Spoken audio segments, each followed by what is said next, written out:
Quer desconto para entrar na faculdade? Acesse querobolsa.com.br. Olá, bem-vindos ao quadro. Hoje vamos falar sobre o sistema digestório dos répteis. E aí, para começar, vamos pensar nos hábitos alimentares dos répteis. O que esses animais comem? Bom, os répteis possuem uma alimentação bem diversificada. Então, nós vamos analisar aqui os hábitos alimentares das 4 ordens principais, que são a ordem Squamata, Crocodília, Quelônia e a Rhincocefália. Nós já vimos essas ordens na nossa primeira aula de répteis, então se vocês ainda têm dúvidas, voltem nessa aula. Começando com a ordem Squamata. Relembrando, aqui nós encontramos as cobras e os lagartos. E o que esses animais comem? Bom, nesta ordem existe uma alimentação bem variada. Por exemplo, as cobras são carnívoras. E aí é importante lembrar que alguns lagartos, como os dragões de Komodo, são também carnívoros. Esses lagartos podem se alimentar de cavalos selvagens.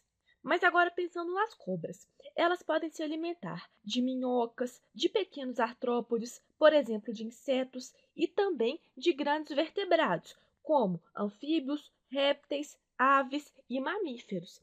Lembrando aí que muitas cobras se alimentam de ratos.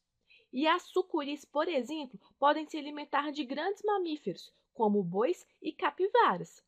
Mas como que uma cobra consegue engolir uma presa tão grande? Bom, aqui vem uma coisa interessante.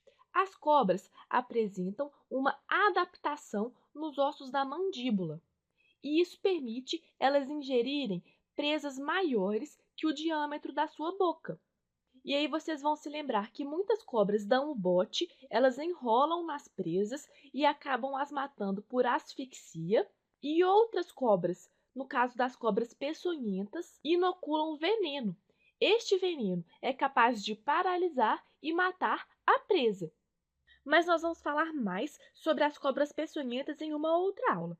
Para essa aula, quero que vocês guardem que, na ordem Squamata, existem representantes carnívoros. Mas além desses representantes, o que mais nós podemos encontrar aqui? Além dos representantes carnívoros, existem também representantes herbívoros. E quais são esses representantes? Bom, existem muitos lagartos que são herbívoros. E existem também lagartos que são insetívoros. Neste caso aqui, nós encontramos, por exemplo, os camaleões. Continuando, na ordem crocodília, nós encontramos os jacarés e os crocodilos. Esses animais são também carnívoros e eles consomem uma variedade de presas. Normalmente, eles prendem e afogam as presas. Já na ordem Quelônia, nós encontramos animais onívoros. E ser onívoro significa o que mesmo? Os animais onívoros apresentam uma dieta bem variada, com alimentos de origem animal ou vegetal.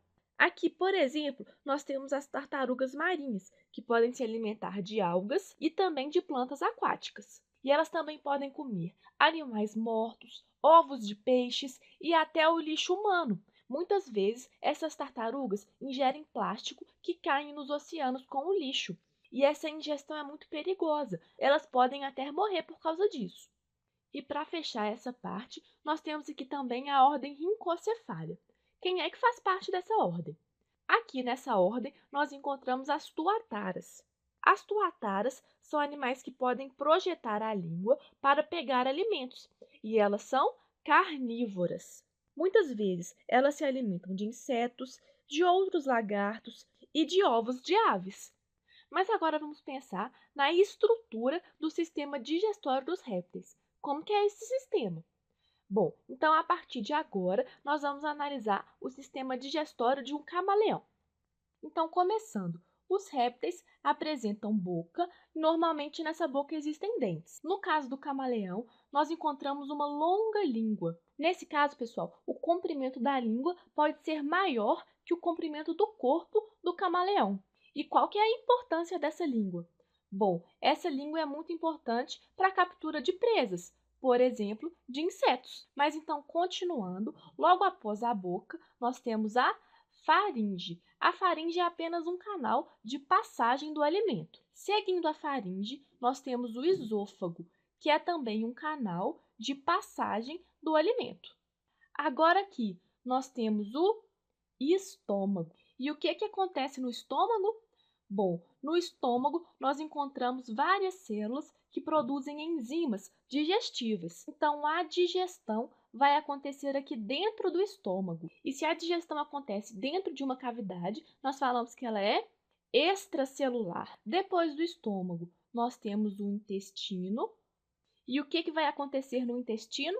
Bom, no intestino pode acontecer digestão, mas acontece principalmente a absorção dos nutrientes.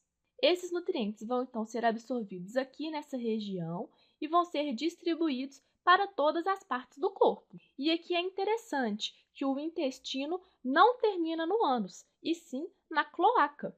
Como eu já falei em outras aulas, a cloaca é um poro comum de 3 sistemas. E quais são esses sistemas? A cloaca é comum do sistema digestório, reprodutor e excretor.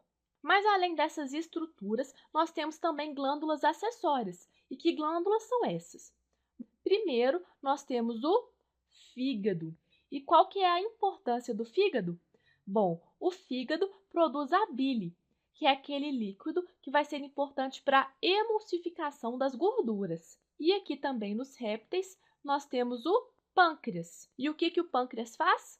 Bom, o pâncreas produz várias enzimas que vão facilitar a digestão. Bom, pessoal, então é isso. Terminamos por aqui com o sistema digestório dos répteis. Na próxima aula, vamos falar sobre o sistema respiratório. Te espero lá. Até mais!